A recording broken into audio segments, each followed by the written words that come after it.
Imekuja katika hadithi ya Usama ibn Zaid, alimwambia Mtume sallallahu alayhi wasallam, lam araka tasumu shahran akthar min sawmika li shahri Sha'ban, au kama qala, sijakuonapo ya Rasulullah kufunga mwezi ukawa unaofunga sana kuliko kufunga kwako mwezi wa Sha'ban.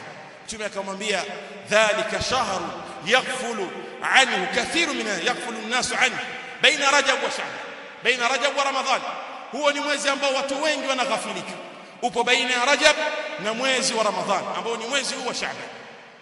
Wa ana uhibbu an turfa amali wa ana sa'im, na Mtume akamwambia huo ni mwezi ambao turfa'u al-a'mal ila Allah, amal zinanyanyuliwa kupeleka kwa Allah.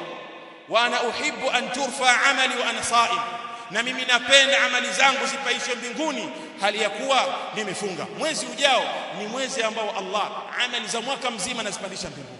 Hakikisha amali zako isiwemo bid'a ndani yake, usiwemo ushirikina, kadhalika khiana, rushwa katika majukumu uliyokabidhiwa, khiana, rushwa, khadaa, khiana, uongo, utapeli ni njia ambazo zitamgharimu mja siku ya kiyama. Inawezekana mtu anasali sana, inawezekana mtu anafunga sana, inawezekana mtu anahiji sana, inawezekana mtu ana wingi wa ibada, lakini yati يوم القيامه, atakuja siku ya kiyama, wakad shatama hadha wa daraba hadha wa safaka dama hadha wa akala mala hadha, amempiga huyu, amemtusi huyu, amemfanyia ubaya huyu, amekula mali ya huyu. Siku ya kiyama hakuna pesa watu wanazolipana, inna dinaru wa dirham dananirun wa darahim, hakuna dinar bali kuna alhasanat wa sayiat, zitachukuliwa amali zako hizo unazozifanya.